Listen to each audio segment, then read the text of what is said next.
I Hi, Janelle. How are you doing? pretty good, couldn't be better. How's Yeah. Diwali going on over there? Mm-hmm.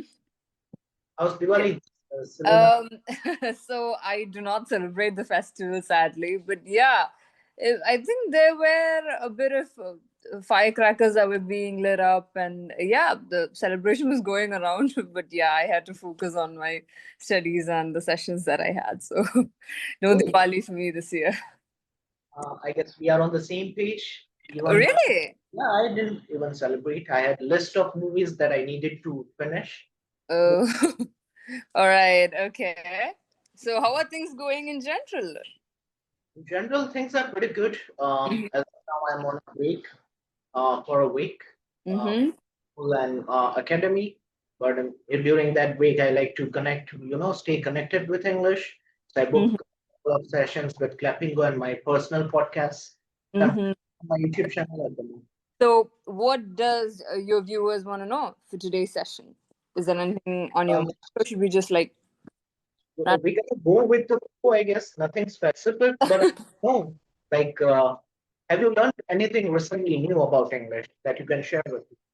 Um, if I were to talk about something that I learned recently, well, we do have sessions, right, going on with the students. So I think that has been an eye opener for me as well, if I were to say, because it helped me learn a lot of new words, and I got to learn about a couple of new phrase usages as well. Because see, I think the thing about idioms is that we come across them very frequently in our lives. If I were to say, for example, the phrase two peas in a pod, right? Yeah. You're familiar with that, right? Yeah, but the thing is, even though we are familiar with the phrase, we don't necessarily use it in our daily speech, right? Makes sense. Yeah, so this has been pretty interesting for me as well because I've been thinking about finding ways to incorporate idioms into my life. So, Oh, yeah, just give me that's a second, okay? Just give me a second. Just give me a second. sure. Sure.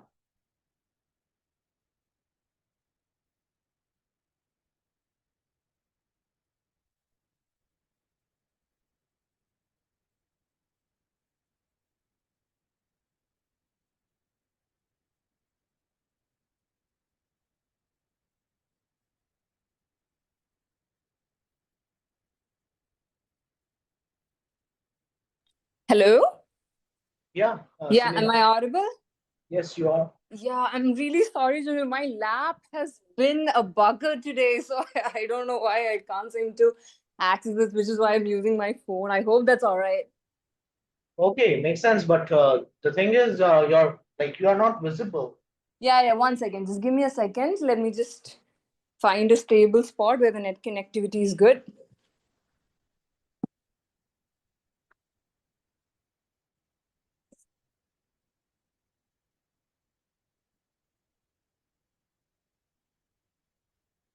All right, yeah. Hmm. All right. So we're talking about idiom. I guess still the reception is not really up to the mark. It's terrible. Going quite well so far. Wait, wait. You need to repeat it. Come again, Selena. What were you saying? Yeah, so I was saying that idioms, right? It's something that we already very Yeah. frequently in our speech, but then the problem is we don't use it as well when you're speaking with someone. So I've been trying to challenge myself to try and incorporate those more. I don't know how appropriate it is turning out to be, but let's see. Yeah. Great. Apart from that, this one, two piece in about anything else that comes to your Yeah, mind? a couple actually. For example, things like, say, if I were to say thick as thieves, or two peas in a pod, or fits like a glove. So these are things that Oh, we, really? yeah. So this has been something that I've tried to incorporate as well. Have you ever find it quite interesting the way idioms are something that's quite unique in English? We don't see a lot of that in our native languages, right? It's something that is very prominent in English, though. So, Like sometimes, when we use it, we put emphasis on them, but when it comes to native speakers, they use it like it's a, it's a piece of cake for them. So Exactly. It's yeah, always been very fascinating. It's very fascinating for me because when they do it, it feels very natural. But for some reason, when we do it, it feels very forced. Yeah. I think this is something that speakers in general they face as a difficulty because that familiarity with English is not something that you get very easily, right? You have to keep talking, and unfortunately, because our country is quite diverse, right, we do not always come across people who use this in their daily lives as much as say a native speaker might. So have you ever felt that difficulty in trying to maintain the consistency? yeah, sometimes when I use idioms in front of my students, I have to also say the meaning of it. Like if I go with a piece of cake, I have to say something that is very easy. So I use the Yeah. as well as I say the meaning itself, so they are able to comprehend that way. So yeah, Mm-hmm. a lot of times it happens, but I'm a big fan, like a massive fan of idioms and vocabulary. So I tend to inculcate a lot of things in my way of speaking. Yeah, totally. Even I think it's good for us as well because once you stop that learning journey, right? I believe that it just stays there, and then if there's no development, there's a good chance that we grow redundant, right? So I Yeah, definitely. yeah, something like this definitely helps. So tell me more about Diwali. I know that this year wasn't quite well for you, but then yeah, you might have Oh, cherished it once upon a time, right? In childhood, it's always it's very interesting to have festivals all the time because it's a good bonding space, right? It gives you a good bonding space. It creates a lot of beautiful memories. So yeah, something in particular that you would like to share? For me, I this time I didn't do it deliberately because my parents they celebrated it. I was more like I wanted to watch a film with a full sound on and just me myself to Mm-hmm. blow some steam kind of thing. So I Mm-hmm. watched films. Then I started like binge watching Office series. Oh, One of you mean the sitcom? yeah, the sitcom. Mm-hmm. Yeah, so this were the things that I was planning to do, and I did that Mm-hmm. unapologetically. Like I didn't care about playing with firecrackers or meeting my relatives. So, yeah, for me it was kind of celebration of my own week. Yeah, a personal like a personal space for you to just spend time for yourself, right? Yeah, yeah, that's what I like to do in my spare time. I Mm-hmm. watch films, make Yeah. podcasts. Yeah, Yeah. You know, something that has always piqued my interest when it comes to The Office, I'm talking about the series. It's how it's very different when compared to normal or regular yeah, sitcoms. When they record or when they shoot the scenes, right? It feels very organic. yeah, So, definitely. but at the same time too, so because we are used to hearing the laughing track, right? In the background, it Yeah. feels very weird when you watch series like that. So what do you think? Is it really necessary, the whole laughing soundtrack on the background? Because that's something that we are accustomed to, right, since the 90s. So what do you think makes The Office different? Personally, like it doesn't bother me whether there's the background sound is there or not. Mm-hmm. I never paid any attention to it. But in terms of this office, it's like you said, it's organic, and I am head over heels about this series. Like initially, when I watched it like many months ago, at that time I was not able to decipher what they were saying. But now I feel like I can even resonate with it because I work in office, I work in school, so I can resonate with those feelings as well. And Mm-hmm. yeah, there's no melodrama or something like that. You're not a big fan of melodramas? In terms of series, no, no. Oh, I'm into in even in terms of movies as well. I'm not into that kind of genre. right. So something that's light-hearted and a quick. Lighthearted or even like horror or psychology, I can go with that, but not with one. Yeah, that's been a genre that's difficult for me to digest because I do not know why. I don't go well with horror or thrillers. There's a lot of energy that you have to put into staying invested in my opinion. Dramas and comedies, on the other hand, they're easy to follow. Lighthearted, yeah, definitely. But Uh, for me, it has to be either like lighthearted or something that keeps me on the edge of my seat. mm-hmm. Yeah, Yeah. So, do you think that, so generally, you know how we have a very homogeneous world when you look at today, right? Because everybody all over the world they interact with each other. So, do you think that that influence of the whole Western culture and the Western media is very prominent in our country as well? Perhaps people might prefer to watch the content over there when compared to the soaps of our country? Or perhaps what do you think is the difference in the quality between the both? Well, it is undoubtedly like it's apples and oranges. They are far better than we are in terms of, be it in terms of films or be in terms of story writing. So, like a lot of people, like we Indians, some might viewers might criticize this thing, but I make no bones about it. I feel like Hollywood is far better than Bollywood, and in terms of series as well. And Mm-hmm. I guess it has to do with the influence of English language itself. Like we have this American dream, a British Empire, they colonized us. So we are always, kind of like we are inclined towards them, and it's a good thing for me. I personally, I'm kind of selfish about that. That people are into English, so I'm able to make my earn my bread and butter out of it. So it's a Mm-hmm. good thing. I don't wanna, yeah, and it has to be. But now I see like a lot of influence has been coming from like K dramas. People are into Korean things, Japanese manga, and Yeah. all. Yeah. So Yeah. Today, when you look at entertainment in general, it's very complex because you have influences from all over the world. But at the same time, too, I think English does quite stand in prominence.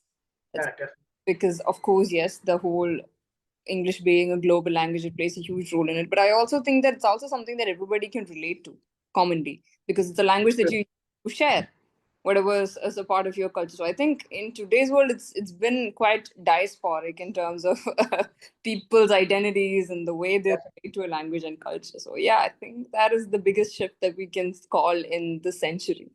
But yeah, True. if it's I think it's always fun if you can find the best of both worlds and find a way to coexist, right? Ah, that is also there. Mm-hmm. And what? Yeah, I lost the trail of thoughts. Yeah. Uh, I was supposed to say something. Yeah, the one. Yeah, got the recollection.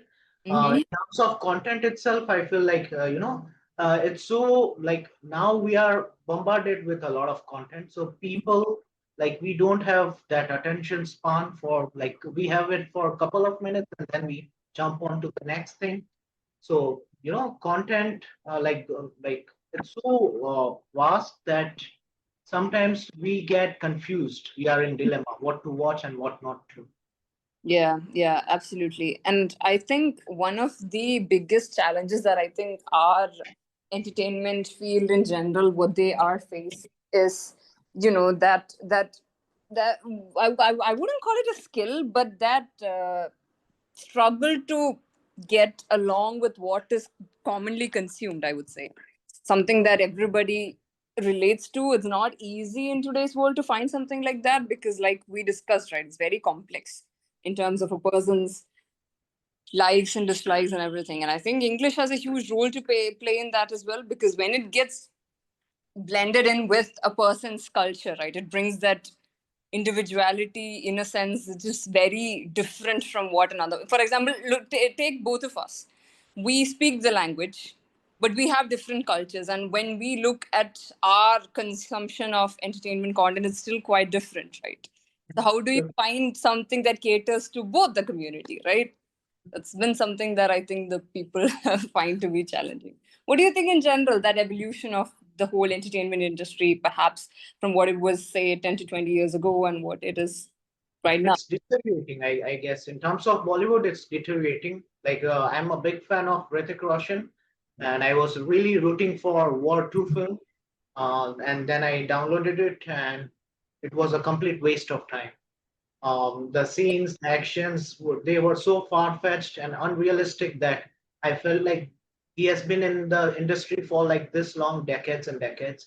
Still, he didn't even think about it like what people would think of this kind of thing.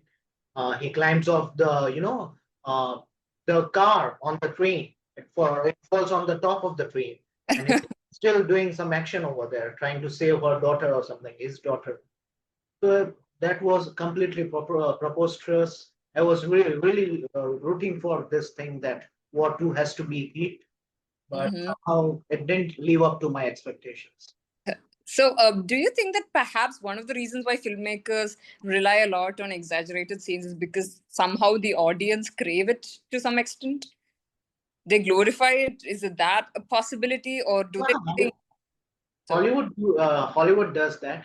Yesterday itself, I was rewatching the film Extraction 2, but it feels realistic. It feels like when Hemsworth was blowing off the helicopter, it Mm-hmm. looked real. Uh, Mm-hmm. I don't know what were the techniques or what kind of technologies they were using, but it felt real. Mm-hmm. But in terms of like Hollywood, I guess they need to learn something. Well, I think what I see is, yeah, of course, yes, our industry does have its good and bads, but there are a couple of good movies when it comes to movies that focus on real life and real life issues, right? I mean, I am a huge fan of Irfan Khan's movies. So when I see the works that he's done in the industry as well, and even in pan Indian cinema as well, there are some movies that really capture the authenticity of what real life struggles are, right? And I think that even if it's Bollywood or any other film industry in the country, there's a lot of good movies in that department. So that is Definitely. good, right? Has there ever been a movie like that stuck with you? In terms of that, Mm-hmm. like I said, I'm not that much into drama, so I have to like think about that kind of things. Right. So, what do you think about horror? Horror is a genre that you actively watch, right? What do you think about the horror movies that are made in our country? Yeah, I that. don't really remember like apart from Bhool Bhulaiya, I've watched anything that was kind of horror or something. Yeah, So but have you noticed how in our country's film industry, right, the ghosts in horror movies are always very beautiful. They're always draped in saris. They have this aura next to them compared to perhaps when you look at Conjuring or Insidious, or when you look at movies like that, it's very creepy. But then when you look at the ghosts in our country, they're always very well dressed. definitely, yeah, yeah, that is there. Yeah, that is there. I Yeah. watched film. Speaking of horror comedy, I guess the recent one of Karthik Aryan, but I couldn't tolerate it. It bored me to death. Like what was the film? Bhool Bhulaiya 3 or something. But Yeah. there are people who would still praise that kind of film. I don't know why. So sometimes it's like it's about your way of thinking also. Some Yeah. things might be good for some people. There's a whole trend of films being remade and Yeah, like, ultimately what happens is because the original one's quite popular with the people, right? No matter how hard you try to remake it, the authenticity is lost. So sure. yeah, Definitely, that definitely. could be one of the reasons. Yeah, definitely. And I think the script also plays a huge role. I think script can be seen as one of the key deciding factors of any movie, because if you don't have a solid plot to work with, then the movie will fall inevitably. Or else we need the crew to be that skilled and the actors to kind of put in extra effort to make it believable, right? So yeah. Yeah, I think even when if we were to suppose talk about anything for that matter, besides cinema or besides anything else for that matter, if we were to talk about English in general, there's this the concept of grammar and vocabulary is something that we stress on a lot. But when you look at teaching people to speak, or when you look at how you can tell people or give them that confidence to speak, very often grammar and vocabulary plays a secondary role, right? Initially it's always about understanding. So I think that there's always one area in every field that you have to primarily focus on before you find other ways to try and polish it up. So with English too, I think that is something that we can agree on, right? Sure, sure, yeah. And it also depends on like what are your requirements. Like some people, not all of them want to be like they just want to do it so that they can talk to their clients or something. So it again depends. Like if you want to be an English teacher, then you have to make sure that the way you speak, the way you curate your sentence, it has to be accurate. And for that, you need to have the knowledge of grammar because English is not a like native language. So first, we have to go through the nuts and bolts of it. You have to learn everything, and then you can make an impact. I often tell to my students, don't focus on fluency. First, try to focus on accuracy because if you are fluent, anyone can be fluent. But if accuracy is not there, it won't make an impact. Absolutely, I totally agree. And that understanding needs to be there too, right? Ultimately, Yeah, it's definitely. and also learning. A lot of people, they simply jump on the bandwagon and they talk till the cows come home, but most of the time they are doing the same mundane things and repetitive things. So it's futile. You have to learn something and then you can execute it. Exactly, exactly. Totally. The learning needs to be there. The knowledge base should be there. We cannot Yeah, work thing, right? That doesn't work. We yeah, definitely. with. So, how is it like for you when you teach students? How do you think? How long does it take for them to pick up on it? If, say, suppose they are a beginner, they're a complete beginner. They have no grasp on the language whatsoever, besides what they've been taught in perhaps their school days, which probably most of them don't even realize or retain. So, what do you think? How long do they take normally? It varies from individual to individual, and also their burning desire. If a student is just wanna, like do it just for the sake of doing it, and it's gonna take a hell of a time. But if a student really wants to do it from his gut, then Mm-hmm. he or she can learn it in a few months, I would say that, but not in 3 months. Uh, a lot of people, claim to learn English in 90 days. So that thing is again preposterous. Uh, Mm-hmm. People should not subscribe to that idea. You can Mm-hmm. master a language. If that was the case, everyone would be an English teacher. Mm-hmm. Yeah, I think so. One thing that can perhaps be achieved in say 3 to 6 months is perhaps the basic understanding or the basic way you can Honestly. communicate. That can definitely be achieved. Which is why we tell them, I think, rather than focusing on the fluency, like you suggested, right? Focus on trying to communicate first, trying to, and this I think. Won't you agree, Janil, that speaking whatever language or learning any language is something that we have to carry throughout our whole lives, right? It's not Yeah, something definitely. we You can can't take a break from it. Like I've got a lot of students who say that, like I often tell them you can take the class as long as you wish to, but once you stop taking it, you'll again feel the need of taking it. Once because eventually life, like they are not English teachers, they do not get the chance to talk to in English, and when they do, they again realize that I'm lagging behind, or I don't have the right words, or I feel like I'm fumbling. So, Yeah, totally. yeah, I get it. Yeah, and I also get this feeling that despite being really fluent, so imagine if we are talking about people who are actively tutoring like you are, right? Even then, too, if we were to say put a stop on that for a few months, what happens is because we're not native speakers, right? Even we might fumble. We might think, oh my God, I used to speak so well. What's happened? Yeah. agree. Like not even few months, even one day. That's why I booked classes today because I'm I don't have any places where I can talk to in English. So I Hmm, thought I have to work on it because if you even lose it for one day, I feel like it starts getting rusty. You have to absolutely. start from square one. So yeah, I never ever take break from English. Yeah, and I think no matter how hard we try, so even we give students exercises where we tell them, okay, you have to read, you have to practice, you have to do extempos, you have to speak on a topic, and you have to come up with ways to speak authentic phrases or the way pleasantries are exchanged. We say all of this, but at the same time, ultimately, a common truth that we have to acknowledge ultimately is the fact that you have to speak this in person, especially you have to speak it with another person. So Yeah, where communication is the key to making sure that you gain that fluency and confidence in the long run. That's what I believe. true. So I think that's why, see, even you said, right, that you want to brush it up because you don't get that opportunity. I think this is something that is very common in our country because we do not speak this actively, right? We do not speak the language actively. We communicate in our native language. The memories that we share is in our native language. There are some words that you just cannot translate in English. So you might have to, yeah. So I think that is one of the reasons why we all struggle to try and maintain that accuracy. And at the same time, too, with English, sadly, the thing is, you get this feeling that until and unless the fluency is not achieved, you're somehow lacking behind.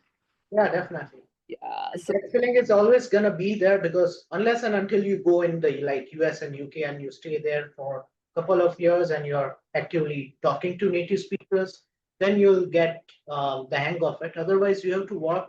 It's a never-ending process. There's no destination in it. You have to keep yeah. on honing So, yourself. so, what do you think can be a way for them to polish it up? Suppose if somebody is not provided with that privilege or opportunity to have that dialogue with someone else in English, what do you think is the best way they can brush it up, the skills, besides World, platform. I don't feel like there's that kind of scenario where you don't get the opportunities. Again, goes back to that thing, burning desire. If you have that, you'll find people. You'll come across platforms like Clapingo. You can pay for it. You don't have to wait for a partner or something like that. You can do it anyhow. So in today's world, I don't feel like again. But what usually happens, people when they do something, they do it with a lot of excitement, and over the days, they would lose that excitement, and then they would again regret it. So you Totally. have to have patience with the journey. Yeah, I think that's also something that I completely agree with, because we need to have the patience. Because imagine if one day we try it and we end up fumbling, or we end up stuttering, or we end up making a lot of mistakes. The first instinct that people get is they think, okay, this is not going to be better no matter whatever I do. So I'm just going to stop. So they do that, and then we try and tell them, okay, don't do that, because you have to keep going. And we see so many students who've been at it for 2 to 3 years, and that is commendable, because that consistency is something else, I think. Yeah, it's something that we can all seek inspiration from. Yeah. Yeah. So Even have you like ever had students like that who've been with you for years, who've been trying to polish it? Yeah. I've like mostly like I as I told you, I teach in school and academy, and then I teach online. So I have students who are like working professionals, and yeah, they have been with me for a lot of like more than a year or something. Mm-hmm. But they are crazy, like I said, they have the burning desire, so they always tend to learn new things out of it. They Mm-hmm. want to polish it as long as they want to, They are with me for a longer period. Mm-hmm. So, what do you think you would say if, suppose, because we're both tutors, right? What do you think is the best way for tutors to brush up their skills? Because ultimately, what happens is we always need to make sure that that fluency is maintained, right? It doesn't go down. And when you engage with students, there's a limit to how much you can improve when it comes to your own skills, right? So, what do you think is the best remedy for that? For the sake of learning, I guess always watch content in English. Never ever go with anything other than that for the tutors itself. Mm-hmm. So what I do is apart from my classes, I do everything like I read in English. I make podcasts with native speakers. Now I've like started making podcasts, not only one-on-one podcast, but with expert talk. So there I am the host, and there are native speakers, and sometimes I also have a cold feet, that I have to talk to them in front of them and all. But I do Yeah, it like I think that's inevitable, Jen. We get yeah, that feeling because we're not native speakers of the language. yeah, Of course, yes, that initial hesitation is always there. But once you get that comfort space, it's always fun. definitely. Yeah. So during expert talk, sometimes but then I do it like I feel like come hell or high water, I'm gonna do it. So yeah, it happens, and when I watch the video, it feels like yeah, I did a great job. So the point I'm trying to make is always surround yourself. Even when I talk to my parents, try to speak in English. They give answers in Gujarati, but from my side, I speak in English. So, do you think that when we try to prioritize English speaking in our language, there's a good chance that we might lose the essence of our native language? Is that something that's possible, or there is a good way for people to balance both? What do you think? Essence, that's what you said. Yeah, as in when we shift the way we communicate, right, in one language to another, what happens is the language that you might use before, or what you might have used before, say in our native languages, for example, what happens is when you try to go back, there's a good chance that you start fumbling with that one as well. Yeah, that happens. I'm the victim of it. If you tell me to have this conversation in Gujarati, I won't be able to talk this much, I guess. And Yeah. it's okay, I guess. It's That's how it's supposed to be, because no one is gonna give me a penny if I speak in Gujarati. So if you are fluent in English and if it's affecting your native language, it's good. What the hell is wrong with that? Yeah. And I think rather than being a necessity, it should be looked upon as a language that's fun to learn, right? It's always fun to learn languages. Yeah. So I think if we stop seeing it as something that's, a separate entity that you just have to use when time comes, instead find Yeah, a way to incorporate it into our lives and find a way to see, even English can be a beautiful language to express our own cultures in, right? it need not necessarily. If we can find a way to balance both, I think that's good. But unfortunately, what ends up happening most of the time is if we focus on one, the other one gets redundant. It's inevitable. So yeah, Right. yeah, But it's a good thing, and like I said, no one is gonna give you a penny if you speak in your native language, because English is not merely a language; it's a skill that you will have to develop once you enter in the world, once you develop, like come in the corporate life. So whether you like it or not, English has to be there. So you have to learn it, and if you try to imbibe that language in your day-to-day life conversation, you will be able to set the bar high. yeah, totally. And I think that is ultimately something that we have to keep in mind, because the bar should always, you should never achieve the bar. It should, I think, it should just keep going higher and Ah, higher, because that's one way we can better ourselves. But you know what has always piqued my fascination when I compare native languages and English in general?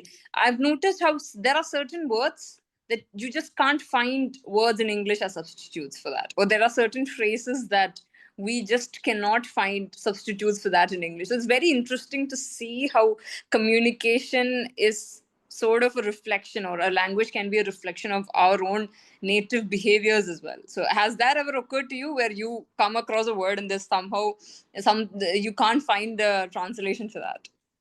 uh, I would say that it's vice versa, because there are a lot of words and expressions that are there in English which are not there in our, like in my native Gujarati language.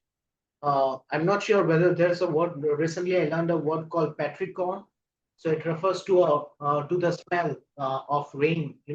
Like once the rainfall is there and the smell that comes. So I don't think there is a word in Gujarati of this smell or Mm-hmm.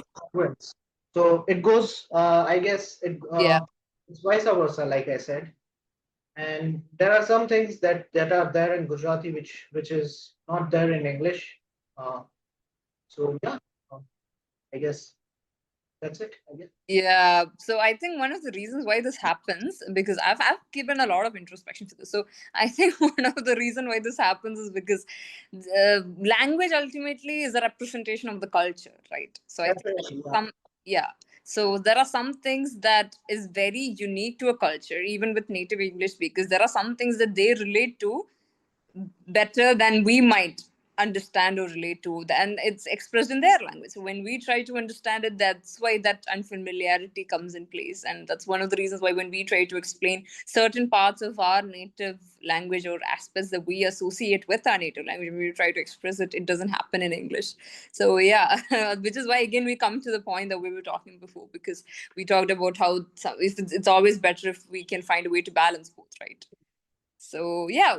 So what do you think about English in general? Because I think a lot of, perhaps, how do you see it when you compare your students and your adult students as well, like the regular students and the adult students? What do you think about the proportion? Do you think that perhaps it's because the education system has changed over the years, that adults are the ones that tend to learn the language more than students do? Because now it's always incorporated into the curriculum, right? More than it was perhaps 20 to 30 years ago. So do you think that difference is there? Students, in terms of students, what I feel genuinely is like, by all honesty, I feel like students don't realize the value of this language. Uh, uh, you know, unless and until they jump into the corporate world. Mm, So once they do that, then they realize it would have been better if we had studied English, or if we had focused on English in our school days. But so I feel like there is a, lack of understanding about the significance of English among students.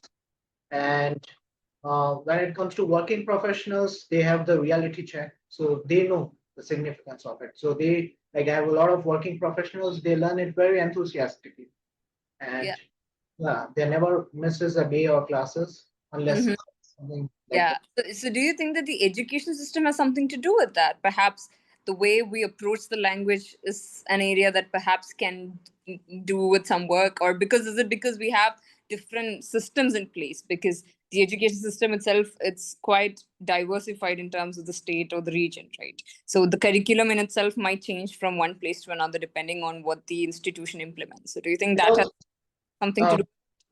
I guess it has also to do with the teachers, like in context of education, even though there are English teachers everywhere.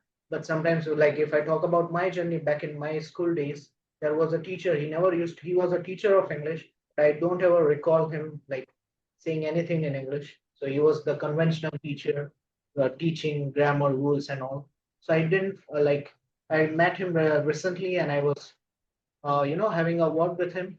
Still, he was fumbling. He was running out of words. So he was not really up to the mark. And the school that I was studying in, it was quite a reputed school.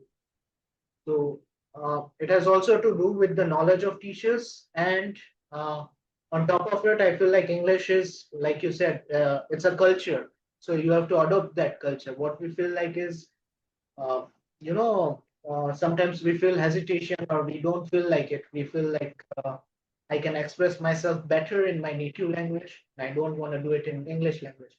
A lot of people say it, emotions don't come out in English, but it's not like that. My emotions come out when I say it in English. Yeah, there's always a way to express whatever you're feeling in any Ah, language. I think that familiarity or that acceptance, if that comes into place, then that can be a problem solver for many. But I think one of the things that somehow puts people behind is again, that I wouldn't call it a stereotype, but there is that internalized notion on what English stands for. So by mm, breaking free from that and being a little bit more friendlier with the language is something that yeah, that can help in the long run. So yeah, do you think that we've come, I mean, the situations have changed from how it was when you were a student in terms of the teachers or the schools or what they teach in English now, or the way their approach to teaching English? Do you think that has changed? Yeah, definitely. Now we take the aid of technology. We sometimes even if I am teaching, like if I teach an idiom to my student, we go on YouTube and I give them a couple of examples where it is used in like in movies or in real life. So that's how it can be helpful for them. That it's not a theoretical way of learning. It's also you can apply it in your real life, the Yeah. practical. Yeah, I've noticed this too. Somehow, when you watch it in movies, for example, a simple phrase like "How are you doing?" If you see a character speak that in a movie, somehow that is retained easily in our minds than perhaps if we write it and we learn it as it is. Yeah, definitely. Yeah, the That's, way you speak, the way they do it, all of those, it stays in our mind. So it gives us a space where we can practice. It's really nice that you implement examples from that. yeah, So I think an underrated gem when it comes to English learning, which can be quite helpful in understanding the language, is music. I think songs are excellent tools to try and learn the language because it's something that you can adapt to very easily. You can just sing along and it helps you with, of course, yes, the quality also matters ultimately. Yes, we can yeah, just pay attention to random songs and be like, okay, yeah, this is something that can be, the quality also matters, but at the same time too, it's also really good way for us to not feel that force or that compulsion in learning the language, something that can give you that learning capacity very organically. That's what I think. What do you think? definitely. And what I feel is like English has the power to change your life and to change your personality. It will compel you to think outside of the box because, like I said, like developed countries, they use this language. So your way of looking towards the world, it's gonna change when you meet people from different parts of the world. And for that, the medium of language would be in English, as I do it often. So it has changed the worldview, the way I perceive the world. So, Yeah. like in terms of songs itself, your the way it's about quality, so it's gonna help you a lot immensely. If you're not able to first decipher the meaning of it, first you can go through the lyrics and then you can listen to it. You'll be Yeah, totally, totally. And so what do you think? What genre do you normally listen to when it comes to English language songs, or is there an artist that you consistently subscribe to? yeah, that would be Charlie Puth. I admire his songs, so Mm-hmm. listen It's to it. been a while since he's released one, though, right? Hmm? It's been a while, right, since he's No, been. he recently came out with a song. I forgot the name of it, but the that song is Changes, I guess. Changes is the name of that song. So it's Mm-hmm. very good. It was very good, yeah. Then Maroon 5, I guess. Then in terms of classic songs, sometimes I listen to Backstreet Boys. Oh yeah, I think there was a huge impact of Backstreet Boys in the early 2000s, all Yeah, Indian media as well, because we would have that playing consistently in channel. So yeah, I remember watching Everybody, you know the song, right? So yeah, yeah, I remember watching it even as a kid. I would watch it all the time. So yeah, and I think they recently made an appearance in a movie in that song. I forgot what it was. Yeah, yeah. They the Backstreet Boys, they made an appearance. It's really nice. It's very nostalgic when you think about the 90s and the 2000s bands. That era of pop and everything in general was very, I would say, influential in our lives as well. yeah. Yeah, yeah. But I think nowadays, rather than subscribing to TV, I think a lot of people find other ways to try and figure out what are the new songs out there, or what are the governing. I mean, the mindset and the technology that you subscribe to has changed drastically from, say, perhaps 20 years ago. So yeah, that's something. But then again, the classics somehow they never die. That's what I feel. It is good, I guess. Yeah. Yeah, yeah, old is gold, totally. I can still listen to everybody and still find it to be a banger song. So yeah. So, what do you think about? Okay, so I think we've talked for a really long time. So, as a final question that I'm gonna pose towards you, what do you think about comics in general? Do you think that comics can be an excellent way for people to learn language? Because I see you are wearing a graphic tee on a Deadpool. Oh, So, what do you think about comics? Yeah, Deadpool and Wolverine. Yeah. uh, you can go with it. Yeah, personally, like just to blow off my the steam. Sometimes after the class, I watch like not comics, but Marvel cartoons and all. So Mm-hmm. I still watch it, and yeah, I make no bones about it. I tell my students start with cartoons. You can start with Chota Bheem in Indian accent, and Wait, is there an English version for Chota Beam? yeah, and Pogo, yeah, they have the like yeah, Chota Bheem is there in English. Oh, Motu I Patlu didn't know. is not there. Okay. Chota Bheem is there. Yeah, Yeah, yeah, yeah. Keep going. So you were saying? and yeah. So yeah, I watch cartoons in English, animated films in English. So you can do that. Uh, a lot of children like they are, the toddlers are into that cartoon Peppa Pig. So Oh, they yeah. also, Topics coming up a lot lately. yeah, So, but then have you noticed how cartoons have very minimal dialogues as well? So a lot of them are very action centric. They rely more on the sounds and everything. The dialogues tend to be very little. So I think that's one of the reasons why children are able to grasp it very easily as well, because there's nothing fancy happening over there. Won't you agree? So it's something that even we can learn as well, because if we are a beginner to English, I think cartoons are an excellent way for us to start finding ways to, yeah. that you Mm-hmm. can Chota Bheem, like I said, in Indian accent, so you'll able to understand it. Then you can switch to Marvel cartoons or Spider-Man or anything like that. Mm-hmm. And what do you think about live movie adaptations? Because that's something, the whole era of Marvel just passed. And so, what do you think about that? Do you think that those are films that English learners can actively subscribe to if they want to brush up their skills? Definitely, anything that is there in English, if you watch it, you're gonna learn something out of it. So Mm-hmm. what you have to do is do it in English. Whatever you. Yeah. So, do you think that watching it without subtitles is a better choice than watching it with subtitles, at least once you know enough about the language? Then yeah, you can go with that. That's gonna happen automatically. There won't be the need of subtitles. So it's gonna happen. One like it's a process. So it's gonna take time. Then you can turn off the subtitles if you wish to. Yeah, totally. Level of understanding. Yeah. So, I think we talked a lot about the language in this session. Was it supposed to be an hour session? I think it was, wasn't it? Yeah, Yeah, it we was for still an have hour. I think we still have a couple more minutes, but definitely. we managed to cover quite a lot of areas. So I was also thinking, okay, what did we miss? Did we miss anything? I was noting down what I could discuss with you because I wanted your insight. It's always fun talking with you because you're a tutor as well, right?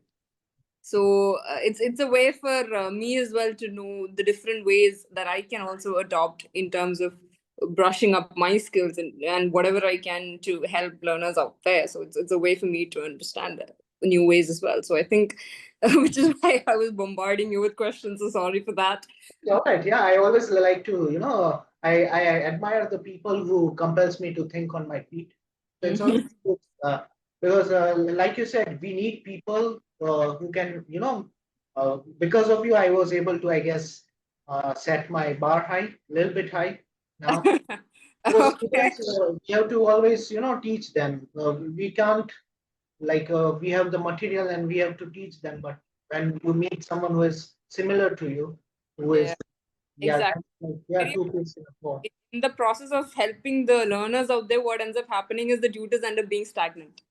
Yeah, So definitely, yeah, because definitely. we do not get that opportunity to try and brush up our skills as well. So sessions like these definitely do help. Yeah, definitely. So And yeah. in classes, I sometimes give students the more chance to speak. So I'm like, usually once I'm done teaching, they are speaking, and I have to deal with their broken English. But I try to then rectify their mistakes and all. But Mm. I It's just don't that get, sometimes we tend to adopt that into our life, yeah, which is when happens. it comes, the slip comes, and one of Yeah, I've used a lot of filler words very recently because sometimes we pick up on habits and we end up going back to our previous habits as well. it happens. Yeah. Yeah. That's why I try to make podcasts with native speakers to make sure that, I can never rest on my laurels. I push the envelope, that kind of thing.